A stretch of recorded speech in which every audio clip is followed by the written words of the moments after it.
Hello friends, मैं आपकी दोस्त सुधा सिंह विकलांग साथी ट्रस्ट के दिव्यांगम चैनल से आप सबका स्वागत करती हूं और आशा करती हूं आप लोग स्वस्थ होंगे। तो फ्रेंड्स, आज मैं एक नई कहानी लेकर हाजिर हूं, चूल्हा चौका, जिसके लेखक हैं श्री निरंजन धुलेकर सर। और सर की ये कहानी मैं आशा करती हूँ आप लोगों को बहुत पसंद आएगी और इस कहानी के जरिए एक बार फिर आप अपने बचपन की तरफ ज़रूर जाएंगे। और जिन्होंने इस तरह का बचपन जिया है ना, उन्होंने बहुत अच्छा बचपन जिया है।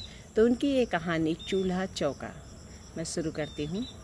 भाभी के ब्याह होकर घर में आने से पहले घर के कामों में अम्मा का वर्चस्व रहा। अम्मा का चूल्हा चौका रहता भी तो था गोबर से लिपा पुता, एकदम शुद्ध, जिसकी खुशबू आज भी याद करके आती है तो सांसें महक उठती हैं। पर आज की किचन की तरफ उठाकर मुँह से उसास बात सी निकल जाती है। मिट्टी के चूल्हे पर बनी रोटियां और हांडी की दाल जिसने नहीं खाई है ना, उसने सात्विक और शुद्ध खाना नहीं खाया है। चौके में ऐसा कोई गोल स्टील का डिब्बा नहीं होता था जिसमें सफ़ेद रुमाल में लपेट कर बनी हुई रोटियां रखी जाए। चूल्हे से रोटी गर्म भाप छोड़ती हुई सीधे गिरती थी पीतल की थाली में और उसे हम फू फू कर खाते थे। अम्मा को पता नहीं कैसे पता चल जाता था कि इसका पेट भर गया है और वो चूल्हे से लकड़ी बाहर खींचकर चकला बेलन समेट लेती थी। चौके में साफ सफाई छुआछूत इतनी अधिक थी कि किसी को भी बिना नहाए धोए या हाथ पैर और मुंह धोए चौके में घुसने की आदत नहीं थी।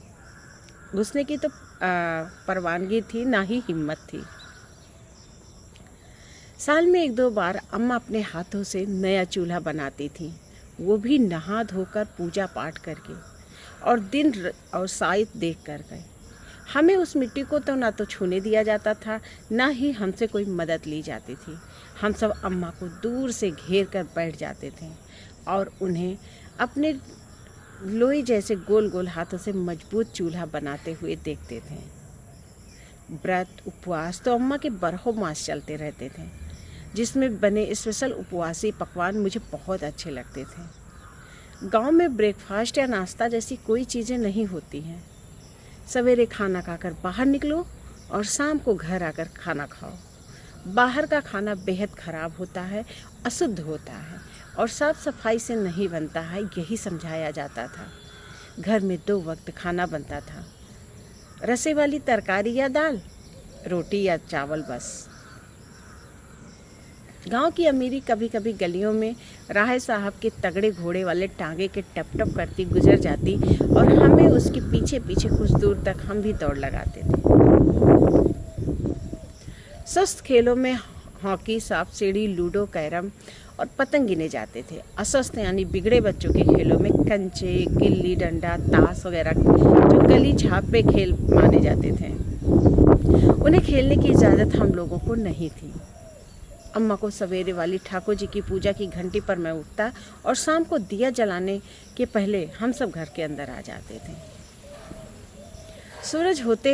सूरज अस्त होते होते चूल्हा जल जाता था। घर के कुछ उसूल पक्के थे। खाना चौके में ही पटे पर बैठकर ही खाया जाता है। खाने की थाली चौके के बाहर ले जाना सख्त मना था। भिखारी की तरह हाथ में लेकर खाना नहीं खाना था। इससे अन्नपूर्णा माँ का अपमान होता है, घर में दलिद्दर आता है। यह सब बार बार बच्चों को समझाया जाता था।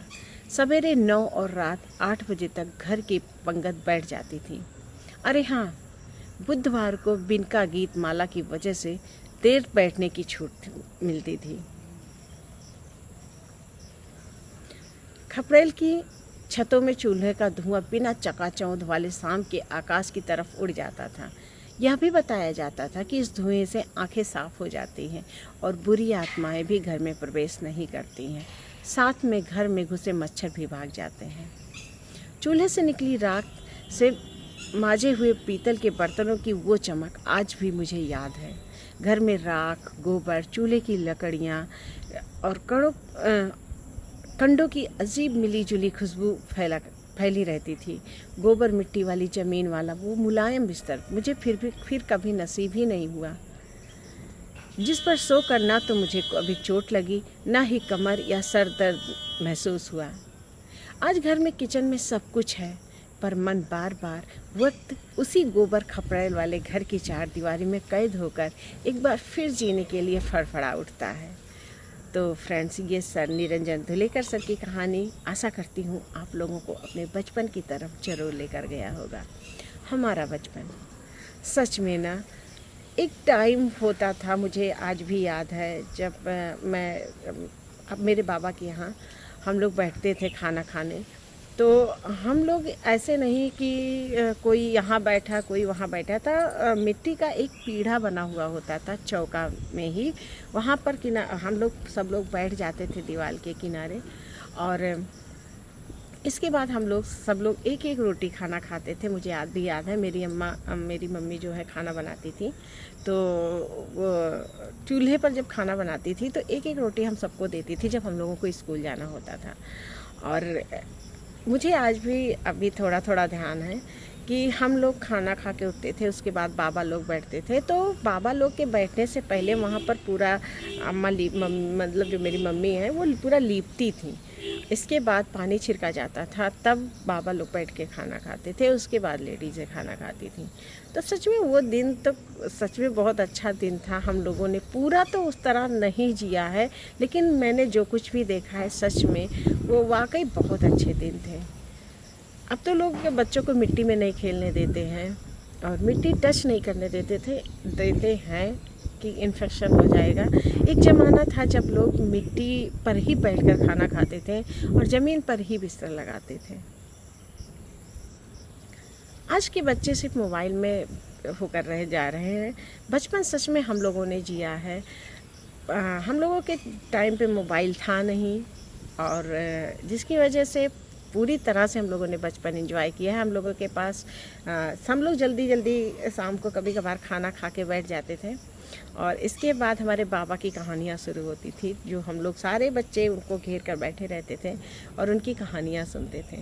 मेरे घर में तो आज मुझे कहा जाता है कि बाबा की एक जो परंपरा थी वो तुमने संभाल ली। मेरे बाबा कहानी सुनाते थे गांव में सब लोगों को, बूढ़े बच्चों को और मेरे घर में सब लोग यही बोलते हैं कि बाबा की जो विरासत थी वो तुम्हें ही मिली है। बाबा कहानी सुनाते थे, अब तुम कहानियाँ सुनाती हो।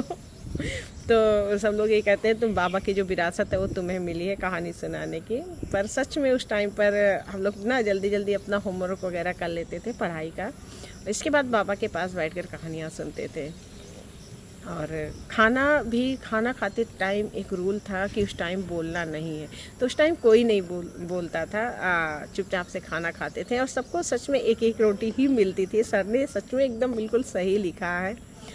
वाकई बचपन की तरफ उन्होंने मोड़ दिया जिन्होंने इस तरह का बचपन जिया है। सच में बहुत अच्छा बचपन जिया है। इसी के साथ सर की ये कहानी वहीं पर ख़त्म होती है। मैं फिर मिलती हूँ आप लोगों से एक नई कहानी के साथ, एक नए जोश के साथ। तब तक के लिए नमस्कार। और हाँ, अगर मेरी ये कहानी पसंद आती है तो please like, comment and share कीजिएगा और मेरी कहानी को ढेर सारा प्यार दीजिएगा।